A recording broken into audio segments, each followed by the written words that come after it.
سألوا قوانية روح سألوا قوانية روح سألوا قوانية هو رياش هو قوي بس يا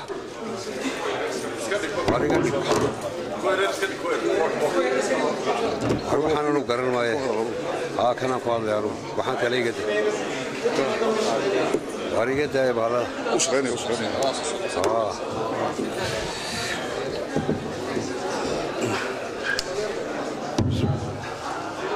بسم الله الرحمن الرحيم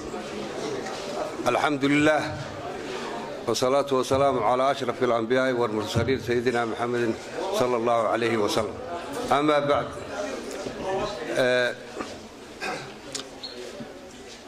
وسيلة فردية مرتشرف تكلا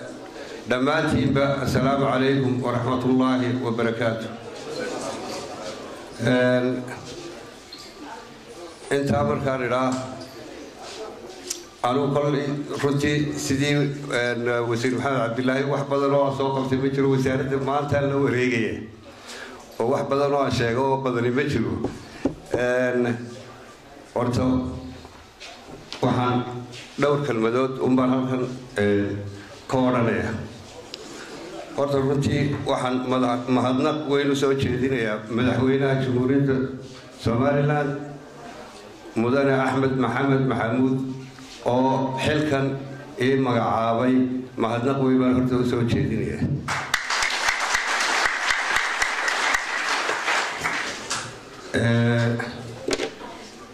ilaahayna waxaan ka baryayaa xilka la ii magacaabay inuu igu guuleeyo oo igu garab galo oo sida la igu magacaabay aan uga soo baxo marka aan u soo noqdo howlaha wasaaradda runtii hawl badan baa laga sii waan ku farxay agaasimihii guud ee hadlayay meelaha wasaaradaha ka eego waxaa ka mid a shaqaalaha aad baan ugu farxay markii ugu lahaa shaqaale isku wada xidhan oo tiima oo aad u wada shaqeeya iyo halka jooga markuu yidhi aad baan ugu farxay runtii shaqo wasiir loo magacaabay kama soo baxo waxna kuma dari karo waxna kama dhibi karo shaqaale wasaaradii waxaa hore u martaa marka shaqaalaheedu uu sidaa tiimka u wada shaqeeyo ee uu hoggaankiisa raaco iyo runtii aad baan horta taa ugu faraxsanahay waxaan u malaynayaa inay nasiib wanaag ii tahay in shaqaale isku duuban in aan maanta halkan kula wareego isku duubnidiina waan ku faraxsanahay waxaan idinku ballan qaadayaa inaan aniguna wixii aan isku duubnidiina ku sii biirin karo una ku sii biiriyo aanan noqon mid kala furfura waxa kale oo aan halkan isku dayaya inaan ka ballan qaado in wasaaraddan ganacsiga horta runtii waa dee noloshii bini-aadmigu halkay ku xidhnay waxaan jecelahay inaan xoogayga saaro sidii maciishada dadweynuhu aanay ugu kicin lahayn ee ay ammaanka ay joogto looga heli lahaa iyo sidii looga sii jebin lahaaba in horta aad looga shaqeeyo dadaal weyn baan taa u gelayaa anigoo ka codsanaya ganacsatadana inay transparent noqdaan waxaa kaloo ku dadaali doonaa waxaynu had iyo goor nidhaahdaa irbaduhu marka dharka lagu tagayo intaanay ana dharka la gelin bay jabaan ganacsatada waxaa ka codsan doonaa inay quality-ga waxa ay keenayaan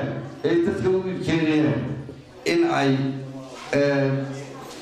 quality-ga la soo hagaajiyo oo aan in la macaasho lagu talagelin in wixii wax dadka wax u tara u noqdo waxaa kaloo wasiirka uu aad uga hadlay kala xadaynta oo iyaduna aad u muhiima waxaan ballan qaadayaa kala xadayntaana wasiirku wixii shuruuc sii sameeyey uu ku mahadsan yahay shaqo weyna runtii wuu soo qabtay aadna waan uga mahadnaqayaa waxaana ballan qaadayaa inaan kala xadayntaasi aad bay muhiim u tahay ganacsatada daa'iru nin uuni aad xoog wada haysta maaha ganacsatadeenna badan ee yaryarina inay iyaguna dee ka faa'iidaan meesha way ku jirtaa oo in xadad loo kala sameeyo haddii uu ninkii hoolgiisa ka haystay uu ilaahay macdaarkii isagu yeesho dad badan baa daa ku dhex dhimanaya marka horta kolley kala xadayntaasina aad baynu xoog baan saari doona midka labaad waxaan jecelahay maalgashiga kelmad baan ku odhanaya anigu runtii maalgashiga waxaan aad u dhiirigelinayaa inay ganacsatadeennu maalgashiga samaysato oo ay dalka iyagu maalgeliyaan inta badan inay noqotaan jecelahay waa jacaylkayga aniga laakiin foreign investmentku waa very important waana kula sheegay waxaan jecelahay inay wacyigeenu sare u kaco ganacsatadeennu ay ka yar koraan bariiska iyo sokorta ay ku tartamayaanoo ay investmentka sameeyaan oo ay tamaadkan aynu kol la soo wada go-ayaynu daadinayno marna yacni in aynu warshado yaryar u samaysano aynu wixeenna ay ganacsatadeennu ay investment sameeyaan baala samaystaan anigu waan dhiirigelinaya laakiin foreign investmentka wasiirku aad buu uga hadlay waxaan ballan qaadaya isagana waxaa loo wixii aan kusii kordhin karnayna kordhiyo waxaan isleeyahay malaha adigoon weli wasaaraddii qabsan baad aada ugu sii dheeraatay detailskii inaan idin mahadnaqo oo aan ballankaana idiin qaado inaan wasaaradda idinkala shaqaynayo maxamed cabdilaahina aan aada ugu mahadnaqo shaqada uu soo qabtay ee aada u wanaagsan kelmad waa ku soo xidhaya waxaan jecelahay maxamed dardaana wanaagsan buu sameeyey waxaan u ballan qaadaya oon aniguna ogahay xisbiga kulmiye aynu ku wada jirnay kolley marka laga tago hoggaankiisa oday weyn yaa daba fadhiya xisbigaa oo ilaaliya godfather uu leeyahay waxaan u malaynayaa inuu ku filan yahay inuu khilaafkaa soo afjaro sida ugu dhaqsaha badan wasalaamu calaykum